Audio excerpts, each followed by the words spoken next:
Assalamualaikum warahmatullahi wabarakatuh. Perkenalkan, saya Ahmad Nur Fauzan dari kelas PTKB 2018 dari kelompok 5 prototype. Di sini saya akan menjelaskan apa sih prototype itu. Selanjutnya dapat Anda lihat di video saya berikut ini.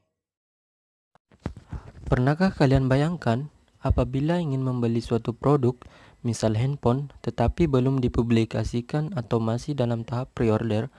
Bagaimana jika kalian ingin membeli suatu produk tapi tidak tahu bentuk fisik dan spek dari handphone tersebut? Atau bagaimana jika kalian sudah mengetahui spek dari handphone tersebut namun tidak tahu bentuk fisiknya seperti apa? Tentunya hal ini akan membuat kalian ragu, bukan? Oleh karena itu, perusahaan gadget yang terlebih dahulu membuat prototipe suatu produk tersebut sebelum dipasarkan. Apa sih prototipe itu? Prototipe berasal dari bahasa Latin yakni proto yang berarti asli dan typus yang berarti bentuk. Prototipe merupakan suatu produk atau sistem informasi yang biasanya dibangun untuk tujuan demonstrasi atau bagian dari proses pembangunan. Sebuah prototipe sebelum dikembangkan atau justru dibuat khusus untuk pengembangan sebelum dibuat dalam skala sebenarnya atau diproduksi secara massal. Proses pembuatan prototipe merupakan proses yang interaktif dan berulang-ulang yang menggabungkan langkah-langkah siklus pengembangan tradisional.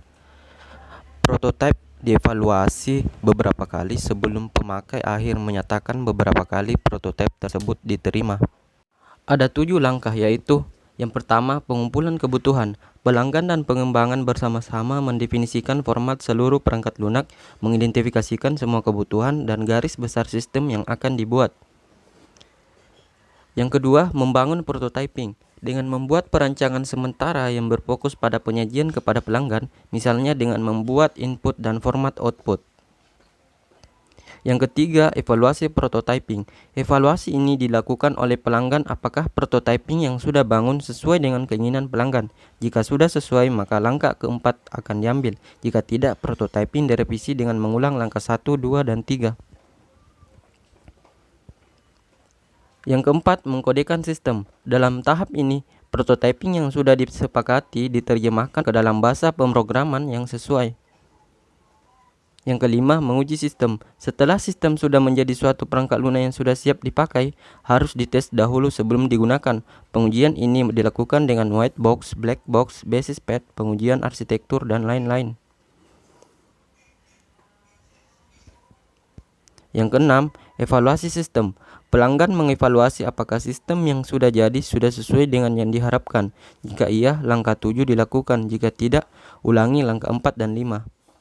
Yang ketujuh, menggunakan sistem. Perangkat lunak yang telah diuji dan diterima pelanggan siap untuk digunakan.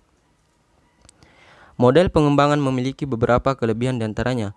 Adanya komunikasi yang baik antara pengembang dan pelanggan. Pengembangan dapat bekerja lebih baik dalam menentukan kebutuhan pelanggan.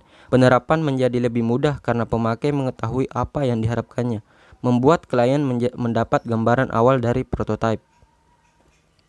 Sedangkan kelemahan prototyping adalah pelanggan tidak melihat bahwa perangkat lunak belum mencerminkan kualitas perangkat lunak secara keseluruhan dan belum memikirkan pemeliharaan dalam jangka waktu yang lama. Oleh karena itu, metode prototipe sangat diperlukan dalam metode pengembangan sistem informasi untuk menghindari kesalahan dari hasil akhir sebuah produk sebelum diproduksi secara massal dan dipasarkan. Itulah tadi video singkat mengenai apa sih prototipe itu. Semoga dapat bermanfaat bagi kita semua. Sekian, assalamualaikum warahmatullahi wabarakatuh.